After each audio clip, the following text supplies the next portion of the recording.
Hi friends, இன்னைக்கு நம்ம probabilityல இருந்து ஒரு ப்ராப்ளம் பார்க்க போறோம். Question என்ன அப்படினாக்க the probability that India wins a cricket test match against West Indies is known to be 2/5. If India and West Indies play 3 test matches, what is the probability that first question is India will lose all the 3 test matches and second one is India will win at least one test match and third one is India will win all the test match and fourth one is India will win at most one test match. So இந்த 4 questions இதில் இருக்குது. So இப்போ நம்ம one by ஒன்னாக solve பண்ண போகிறோம். So இங்கே என்ன கொடுத்துருக்காங்க அப்படின்னாக்க இந்தியாவுக்கும் வெஸ்ட் இண்டீஸ்க்கு இடையில 3 டெஸ்ட் மேட்ச் நடக்குது. அதில் இந்தியா வின் பண்ணுறதுக்குள்ள ப்ராபபிலிட்டி கொடுத்துருக்காங்க 2/5. ஸோ இதை யூஸ் பண்ணி நம்ம இந்த 4 செக்ஷனையும் நம்ம கண்டுபிடிக்க போகிறோம், ஆன்சரை கண்டுபிடிக்க போகிறோம். ஸோ ஃபஸ்ட் நம்ம வசதிக்காக 3 அசம்ஷன் எடுத்துக்கிறோம். என்ன எடுத்துக்கிறோம் அப்படின்னாக்க இந்தியா வந்து வெஸ்ட் இண்டீஸ் கூட 3 டெஸ்ட் மேட்ச்சில் ப்ளே பண்ணுறாங்க. ஸோ ஃபஸ்ட்டு டெஸ்ட் மேட்ச்சில் இந்தியா வந்து வின் பண்ணுறதுக்குள்ள அந்த ஈவெண்ட் அதை வந்து ஏனி டினோட் பண்ணியிருக்கிறோம். And B denote the event that India win the second test match and C denote the event that India win the third test match. So இதான் நம்மளோட பேசிக் assumption. So இப்போ இதை வச்சு நம்ம சால்வ் பண்ண போகிறோம். என்ன ஃபஸ்ட் கொடுத்துருக்கிற கண்டிஷனை யூஸ் பண்ண போகிறோம். இங்கே என்ன கொடுத்துருக்காங்கன்னா இந்தியா வந்து வின் பண்ணுறதுக்குள்ள ப்ராபபிலிட்டி கொடுத்துருக்காங்க 2/5. ஸோ ப்ராபபிலிட்டியாக winning of A that is first மேட்ச்சில் வின் பண்ணுறதுக்குள்ளது, செகண்ட் மேட்ச்சில் வின் பண்ணாலும் தேர்ட் மேட்ச்சில் வின் பண்ணாலும் 3 மேட்ச்லேயுமே வெஸ்ட் இண்டீஸ் கூட தான் இந்தியா விளையாடுது. ஸோ 3லேயுமே ஒரே ப்ராபபிலிட்டி தான் இங்கே கொடுத்துருக்கிற ப்ராபபிலிட்டி 2/5. ஸோ P of Aக்கு வேல்யூவும் 2/5 தான், P of Bக்கு வேல்யூவும் 2/5 தான், P of Cக்கு வேல்யூவும் 2/5 தான். 3 வேல்யூமே 2/5 தான். So P of B value 2/5 and P of C value also 2/5. So இது வந்து வின் பண்ணுறதுக்குள்ள ப்ராபபிலிட்டி. நெக்ஸ்ட் நம்ம என்ன எழுத போகிறோம் அப்படின்னாக்க ஃபெயில் ஆனால் வின் பண்ணாமல் இருக்கிறதுக்குள்ள ப்ராபபிலிட்டி இதுலேருந்து எழுதிக்கலாம். ஸோ P of Aக்கு வேல்யூ 2/5 அப்படின்னாக்க ஏங்கிறது வின் பண்ணுறதுக்கு ஃபஸ்ட்டு மேட்ச்சில் இந்தியா வின் பண்ணுறதுக்குள்ளதை தான் ஏன்னு எடுத்துருக்குறோம். ஸோ ஏ பாருங்கிறது அந்த ஃபஸ்ட்டு மேட்ச்சில் ஃபெயில் ஆகிறதுக்குள்ள probability. So P of A பாரை நம்ம இப்படி எழுதிக்கலாம் 1 minus P of A. So 1 minus 2/5, 1 minus 2/5 LCM எடுத்தீங்க அப்படின்னாக்க இந்த டினாமினேட்டரில் 5 இருக்குது. இந்த டினாமினேட்டரில் 1 இல்லை அப்படின்னா 1ன்னு எடுத்துக்கணும். தென் கிராஸாக மல்டிப்ளை பண்ணால் போதும் 5 into 1 5 minus 1 into 2 3 that is 3/5. So same value தான் உங்களுக்கு P of B bar P of C பாருக்கு கிடைக்கும். பிகாஸ் P of B பாருக்கு value 1 minus P of B. So same value உங்களுக்கு P of B பாருக்கு value 3/5 தான் வரும். அதே போல் P of C பார்க்க வேல்யூவும் 3/5. இப்போ நம்ம ஃபஸ்ட்டு பார்ட்டுக்கு போக போகிறோம். ஃபஸ்ட்டு கொஸ்டின் இங்கே என்ன கேட்டிருக்கு பாருங்க, India will lose all the 3 test match. So first part, so lose all the test match. India will lose all the 3. So 3 test மேட்ச்லேயே ஃபெயில் ஆகணும் அப்படின்னாக்கா என்ன வரும், பாஸ் ஆகிறதுக்குள்ளதை தான் நம்ம எப்படி எடுத்துருக்குறோன்னா ஈவெண்ட்டை ஏ ஃபஸ்ட் இதில் பாஸ் ஆகுறதுக்குள்ளது ஏ, செகண்ட் மேட்ச்சில் பி, தேர்டில் சின்னு எடுத்துருக்குறோம். ஸோ 3லேயுமே ஃபெயில் ஆகணும் அப்படின்னாக்க நம்ம வந்து எப்படி எடுத்துக்கலாம், ஃபஸ்ட்லேயும் ஃபெயில், செகண்ட்லேயும் ஃபெயில், தேர்ட்லேயும் fail. So A bar B bar C bar and எல்லாத்துலேயும் ஃபெயில் அப்படின்னாக்க ஃபஸ்ட் மேட்ச்லேயும் ஃபெயில் அண்ட் செகண்ட் மேட்ச்லேயும் ஃபெயில் அண்ட் தேர்ட் மேட்ச்லேயும் ஃபெயில். அப்போ இங்கே ப்ராபபிலிட்டி ஆஃப் ஃபஸ்ட் மேட்ச்சில் ஃபெயில்னா ஏ பார் அண்ட்னா இன்டர்செக்ஷன் போடுவோம், செகண்ட் மேட்ச்லேயும் ஃபெயில்னா பி பார் அண்ட் தேர்ட் மேட்ச்லேயும் fail, so C bar. So first பார்ட்டில் இங்கே என்ன கண்டுபிடிக்க போகிறோம் அப்படின்னாக்கா P of A bar intersection B bar intersection C bar. And இங்கே எல்லா மேட்ச்சுமே இண்டிபெண்ட் தான். ஸோ ஃபஸ்ட்டு மேட்ச்சில் ஃபெயில் ஆனால் அடுத்ததில் இவன் ஃபெயில் ஆகணும் அப்படியெல்லாம் கண்டிஷன் எல்லாம் இங்கே கிடையாது. ஸோ இங்கே வந்து எல்லா மேட்சும் இண்டிபெண்ட்டு. ஸோ அதனால் இண்டிபெண்ட் உள்ள கண்டிஷன் யூஸ் பண்ணிக்கலாம். இண்டிபெண்ட் உள்ள கண்டிஷன் என்ன அப்படின்னாக்க suppose A, B are independent, then P of A intersection B equal to P of A into P of B. அதை தான் இங்கே அப்ளை பண்ண போகிறோம். ஸோ இங்கே P of A bar intersection அதை நம்ம இன்டர்ன் எழுதிக்கலாம் P of B bar and C இருக்குது C bar. So P of C bar and already இந்த 3 வேல்யூ உங்களுக்கு தெரியும். ஸோ நம்ம அதை இங்கே சப்ஸ்டியூட் பண்ண போகிறோம். ஸோ பி ஆஃப் ஏ பாரோட வேல்யூ இங்கே இருக்குது 3/5. ஸோ 3 வேல்யூவும் 3/5 தான். So 3/5 into 3/5 into 3/5. ஸோ நியூமரேட்டரில் 3 into 3 into 3 27 divided by 5 into 5 into 5 125. So இதுதான் ஃபஸ்ட்டு பார்ட். தென் செகண்ட் பார்ட்டில் கொஸ்டின் என்ன கேட்டிருக்காங்க அப்படின்னாக்க, India will win at least 1 test match. அட்லீஸ்ட்னாக்க மினிமம் ஒன்றுலையாவது வின் பண்ணியிருக்கணும். எய்தர் ஏல வின் பண்ணியிருக்கலாம், தட் இஸ் ஃபஸ்ட் மேட்ச்சில் வின் பண்ணலாம், அல்லது செகண்ட் மேட்ச்சில் வின் பண்ணலாம், அல்லது third match. So at least means minimum at least 1 match. So minimum 1 match, either first மேட்ச்சில் வின் ஆர் செகண்ட் மேட்ச்சில் வின் ஆர் தேர்ட் மேட்ச்சில் வின். தட் இஸ் இங்கே என்ன கண்டுபிடிக்கணும்னா, வின்னுக்குள்ள ஈவெண்ட்டு நமக்கு தெரியும். ஃபஸ்ட்டு மேட்ச்சில் வின் பண்ணணும்னா அதுக்குள்ள ஈவெண்ட்டை நம்ம ஏன்னு எடுத்துருக்குறோம், செகண்டில் வின் பண்ணுறதுக்குள்ளதான் பி எடுத்துருக்குறோம், தேர்டில் உள்ளதான் சின்னு எடுத்துருக்குறோம். ஸோ ஏதாவது ஒன்றில் தான் வின்னுன்னா either A or B or C. And or வந்தாலே நமக்கு சிம்பிள் யூனியன்னு தெரியும். So either A first match ஆர்னா இங்கே யூனியன், அல்லது second match or union third match. So இந்த செகண்ட் பார்ட்டில் நம்ம என்ன கண்டுபிடிக்க போகிறோம்னா, probability of A union B union C. So இந்த யூனியன் வரக்கூடியதாக இதை யூஸ் பண்ணி நம்ம வந்து இன்டர்செக்ஷனை வச்சு இதை நம்ம எழுதிக்கலாம். அப்போ வந்து இண்டிபெண்ட் அந்த ப்ராப்பர்ட்டி யூஸ் பண்ணி ஈஸி ஆன்சர் கண்டுபிடிச்சிடலாம். ஸோ இது ஆல்ரெடி நமக்கு தெரியும். பி ஆஃப் ஏ நம்ம எப்படி எழுதிப்போம், 1 minus பி ஆஃப் ஏ பார்னு எழுதிக்கலாம். ஸோ அதே இதை நம்ம இங்கே அப்ளை பண்ண போகிறோம், which is equal to 1 minus P of, which is also can be written as A union B union C the whole bar அப்படி எழுதிக்கலாம். That is 1 minus probability of A union B union C the whole bar. This is also equal to P of A bar intersection. Union வந்து intersection மாறிரும், B bar intersection C bar. And இது வந்து நம்ம first partல நம்ம கண்டுபிடிச்சு வச்சிருக்கோம், P of A bar intersection B bar intersection C bar. So இங்கே இருக்குது இந்த A bar intersection B bar intersection C baroட வேல்யூ 27/125. அதை இங்கே நம்ம சப்ஸ்டியூட் பண்ண போகிறோம். 1 minus 27/125. இப்போ இதை நம்ம ஆட் பண்ணிக்கலாம். இங்கே ஃபஸ்ட்டு இல்லை டினாமினேட்டர் இல்லை அப்படின்னு நம்ம 1ன்னு எடுத்துக்கணும். ஸோ இங்கே எல்சிஎம் கண்டுபிடிக்க ஜஸ்ட் 2 டினாமினேட்டரை மல்டிப்ளினாலே போதும். ஸோ 125 வரும். now cross multiply, இந்த 1 கொண்டு இந்த 125, then minus the 27 into 1, so 27. So 125 minus 27 அப்படின்னா 98 வரும். So answer 98 divided by 125.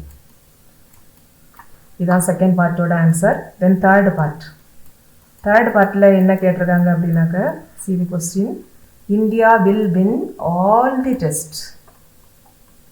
So all the tests, win all the tests. 3 டெஸ்ட்லேயுமே வின் பண்ணணும். ஸோ ஃபஸ்ட்டு டெஸ்ட்டில் வின், செகண்ட் டெஸ்ட்டில் வின், அண்ட் தேர்டு டெஸ்ட்லேயும். ஸோ ஆல் தி 3 டெஸ்ட்லேயுமே வின் பண்ணணும் அப்படின்னாக்க, நம்ம ஆல்ரெடி நம்ம அஸ்யூம் பண்ணியிருக்கிறோம், ஃபஸ்ட்டு மேட்ச்சில் வின் பண்ணுறதுக்குள்ள ஈவெண்ட் ஏன்னு வச்சுருக்கிறோம், செகண்டில் வின் பண்ணுறதுக்குள்ளதை பி, தேர்டில் வின் பண்ணுறதுக்குள்ளதை சி. ஸோ இங்கே 3 மேட்ச்லேயும் வின் பண்ணணும். அப்போ நம்ம என்ன கண்டுபிடிக்க போகிறோம் அப்படின்னாக்கா, ப்ராபபிலிட்டி ஆஃப் ஃபஸ்ட்டு மேட்ச்சில் win, that is A, and வரும், and செகண்ட்லேயும் வின், andனாலே சிம்பிள் இன்டர்செக்ஷன். செகண்டு அது வந்து பி, செகண்ட்லேயும் வின் தான், ஸோ பி பார் வராது பி, and தேர்ட்லேயும் வின், ஸோ andனா இன்டர்செக்ஷன், தேர்டுனா சி.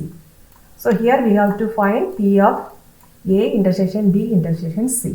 ஸோ இதை நம்ம ஈஸியாக எழுதிடலாம். தட் இஸ் இங்கே இன்டர்செக்ஷன்னாலே நம்ம இங்கே எல்லாமே ஏபிசி வந்து இண்டிபெண்ட் தான். ஸோ நம்ம இந்த கண்டிஷன் யூஸ் பண்ணிக்கலாம். 2 event இண்டிபெண்ட்னா P of A intersection B equal to P of A into P of B. அதுதான் இங்கே அப்ளை பண்ண போகிறோம். ஸோ இங்கே 3 ஈவெண்ட் இருக்குது. So first event P of A into P of B into P of C இப்படி எழுதிக்கலாம். இப்போ 3 வேல்யூவை கொண்டு சப்ஸ்டியூட் பண்ண போகிறோம். So P of A, P of B, P of Cக்கு வேல்யூ இங்கே ஆல்ரெடி இருக்குது 2/5. 3 வேல்யூமே 2/5 தான். So 2/5 into 2/5 into 2/5. So numerator எல்லாம் மல்டிப்ளை பண்ணுவோம். 2 into 2 into 2னா 8 வரும். So 8 divided by 125. So third part over. Then fourth last part. So last part என்ன கேட்டிருக்காங்க பாருங்கள். India will win at most one match. அட்மோஸ்ட்னா maximum. At most. So probability of India will win at most one match. இதோட probability கண்டுபிடிக்கணும்னா at most one மேட்ச்சில் win ஆகணும். So மேக்ஸிமமே ஒரு மேட்ச்சில் தான் வின் ஆகணும். ஸோ இங்கே 3 மேட்ச் நடக்குது. ஸோ இங்கே வந்து என்னெல்லாம் பாசிபிலிட்டினா ஏதர் எல்லா மேட்ச்லேயுமே இந்தியா ஃபெயில் ஆகிடலாம், 3லேயுமே ஃபெயில் ஆகலாம், அல்லது ஏதாவது ஒரு மேட்ச்சில் பாஸ் ஆகலாம், அல்லது 2 மேட்ச்சில் பாஸ் ஆகலாம், அல்லது 3 மேட்ச்லேயுமே பாஸ் ஆகலாம். இவ்வளோ பாசிபிலிட்டிஸ் இருக்குது. பட் இங்கே கொஸ்டின் என்ன கேட்டிருக்குன்னா win at most one match. Maximum 1 மேட்ச்சில் தான் வின் பண்ணணும். ஸோ மினிமம் 0ல் எல்லாமே ஃபெயிலும் ஆகிடலாம், அண்ட் ஆல்சோ ஏதாவது ஒரு மேட்ச்சில் வின்னும் ஆகிடலாம். 2 மேட்ச்சில் வின் ஆகக்கூடாது, 3 மேட்ச்லேயும் வின் ஆகக்கூடாது. ஸோ இங்கே பாசிபிலிட்டி என்னெல்லாம் இருக்குது அப்படின்னாக்க இங்கே இந்த கொஸ்டின் வந்து probability of India win at most one match அப்படின்னாக்க இங்கே என்னெல்லாம் பாசிபிலிட்டி இருக்குது அப்படின்னாக்க ப்ராபபிலிட்டி ஆஃப் இதெல்லாம் வரும் அப்படின்னாக்க India loose all the 3 match, all match plus probability of win 1 match. இங்கே ரெண்டும் வரும். ஓகே, ஸோ இதை நம்ம ஆன்சர் கண்டுபிடிக்க வரும். India lose all the match. India lose all the match அப்படின்னாக்க ஃபஸ்ட் மேட்ச்சில் ஃபெயில் ஆகணும், செகண்ட் மேட்ச்சில் ஃபெயில் ஆகணும், அண்ட் தேர்ட் மேட்ச்லேயும் ஃபெயில் ஆகணும். ஸோ இதை நம்ம எப்படி சிம்பிளில் எழுதுவோம் அப்படின்னா ப்ராபபிலிட்டி ஆஃப் ஃபஸ்ட் மேட்ச்சில் வின் பண்ணுறதுக்குள்ள ஈவெண்ட்டை ஏன்னு சொல்லுவோம், அப்போ ஃபெயில் ஆகுறதுக்குள்ள தான் ஏ பார். ஸோ ஃபஸ்ட்லேயும் ஃபெயில், அண்ட்னா இன்டர்செக்ஷன், செகண்ட்லேயும் ஃபெயில், ஸோ பி பார். பின்னா வின் பண்ணுறது, பி பார்னா ஃபெயில். இன்டர்செக்ஷன் தேர்ட் மேட்ச்சை சின்னு சொல்லுவோம், அதுலேயும் ஃபெயில் ஆகுறது. ஸோ இதுதான் இதோட value, probability of losing all the match. Any probability of win one match. இதில் நமக்கு வந்து 3 பாசிபிலிட்டி இருக்குது. ஸோ வின் ஒன் மேட்ச்னா எதர் ஃபஸ்ட்டு மேட்ச்சில் வின் பண்ணலாம், அல்லது செகண்ட் மேட்ச்சில் வின் பண்ணலாம், அல்லது தேர்ட் மேட்ச்சில் வின் பண்ணலாம். That is probability of first மேட்ச்சில் வின் பண்ணணும் அப்படின்னாக்க ஃபஸ்ட்டில் வந்து வின் பண்ணுறதுக்குள்ளது ஏ. ஃபஸ்ட்டில் வின் பண்ணிவிட்டு அண்ட் செகண்ட் அண்ட் தேர்டில் ஃபெயில் ஆகணும். ஸோ அண்ட்னா இங்கே இன்டர்செக்ஷன், செகண்டில் ஃபெயில் ஆகுறதுக்கு பி பார், அண்ட் தேர்ட்லேயும் தேர்டில் ஃபெயில்னா சி பார். ஸோ இது ஒரு பாசிபிள். அல்லதுனா ஆர் ப்ராபபிலிட்டி ஆஃப் ரெண்டாவது மேட்ச்சில் பாஸ் ஆகிட்டு ஃபர்ஸ்ட் அண்ட் தேர்டில் ஃபெயில் ஆகலாம். ஸோ ஃபஸ்ட்டில் ஃபெயில் அண்ட் செகண்டில் win, so B, and intersection தேர்டில் ஃபெயில். ஆர் அடுத்த பாசிபிள் என்ன அப்படின்னாக்க பி ஆஃப் ஃபஸ்ட் மேட்ச்சில் fail, so A bar, intersection second மேட்ச்லேயும் ஃபெயில், ஸோ அண்ட்னா இன்டர்செக்ஷன் வரும், அண்ட் தேர்டில் வின்னுனா சி, பார் வராது. ஸோ இவ்வளோ பாசிபிள் இருக்குது. ஸோ இப்போ இந்த இவ்வளோ வேல்யூ நம்ம கண்டுபிடிச்சா இதோட ஆன்சர் வந்துடும். ஸோ இங்கே எல்லா ஈவெண்ட்டுமே இண்டிபெண்ட் தான். So P of A bar intersection B bar intersection C bar. So இது வேல்யூ நம்ம ஆல்ரெடி ஃபஸ்ட்டு பார்ட்டில் நம்ம கண்டுபிடிச்சிருக்கிறோம். இதாக இருக்குது P of A bar intersection B bar intersection C bar. இதோட வேல்யூ 27/125. ஸோ அதை அப்படி இங்கே எழுதிடலாம், 27/125. அடுத்தது ப்ளஸ் இந்த வேல்யூ அடுத்த பார்க்க போகிறோம், P of A intersection B bar intersection C bar. So இதை நம்ம எப்படி எழுதிக்கலாம்னா P of A value into, because எல்லா ஈவெண்ட்டும் இண்டிபெண்ட் தான், so P of B bar value into P of C bar value. அடுத்தது ப்ளஸ் இதை நம்ம எப்படி எழுதிக்கலாம்னா P of A bar into P of B into P of C அப்படி எழுதிக்கலாம். So P of A bar into P of B into P of C bar. அடுத்தது லாஸ்ட்டாக உள்ளது, இதை நம்ம P of A bar into P of B bar into P of C அப்படி எழுதிக்கலாம். So P of A bar into P of B bar into P of C. இப்போ எல்லா value already கண்டுபிடிச்சு வச்சுருக்கோம், அதை கொண்டு இங்கே சப்ஸ்டியூட் பண்ணால் போதும். ஸோ ஆல்ரெடி தெரியும் P of A, P of B, P of C ஓட வேல்யூ இங்கே 2/5. But P of A bar, P of B bar, P of C பாருங்க வேல்யூ 3/5. எல்லாத்துக்கும் சேம் வேல்யூ தான். ஸோ தென் இங்கே சப்ஸ்டியூட் பண்ணுவோம். So 27 divided by 125 plus P of A னா 2/5 into P of B bar னா 3/5 into P of C bar ஓட value 3/5. then plus அடுத்து இங்கே P of A bar நாலே 3/5 தான் into அடுத்து P of B க்கு value 2/5 into P of C bar னா 3/5 plus இதோட value P of A bar Naga 3/5 into P of B का value 3/5 into P of C நாக 2/5. இப்போ எல்லாம் ப்ராடக்ட் பண்ணுவோம். ஸோ 27/125 ப்ளஸ் நியூமரேட்டர் மல்டிப்ளை பண்ணாக்க 2 into 3 into 3 so 18 வரும். So 18 divided by 5 into 5 into 5 னா 125. next plus இங்கேயும் 3 into 2 into 3 னா 18 divided by 125. அதே போல் லாஸ்ட்லேயும் 3 into 3 into 2 that is 18 divided by 125. So denominator எல்லாம் சேமாக இருக்குது. ஸோ இதை ஆட் பண்ணுறது ஜஸ்ட் டினாமினேட்டர் அப்படி எழுதிடலாம். நவ் ஆட் தி நியூமரேட்டர். எல்லா நியூமரேட்டரையும் ஆட் பண்ணிக்கலாம். that is 27 plus 18 plus 18 plus 18. So எல்லாத்தையும் ஆட் பண்ணுறப்ப உங்களுக்கு 81 கிடைக்கும். ஸோ ஆன்சர் வந்து 81 divided by 125. தேங்க்யூ.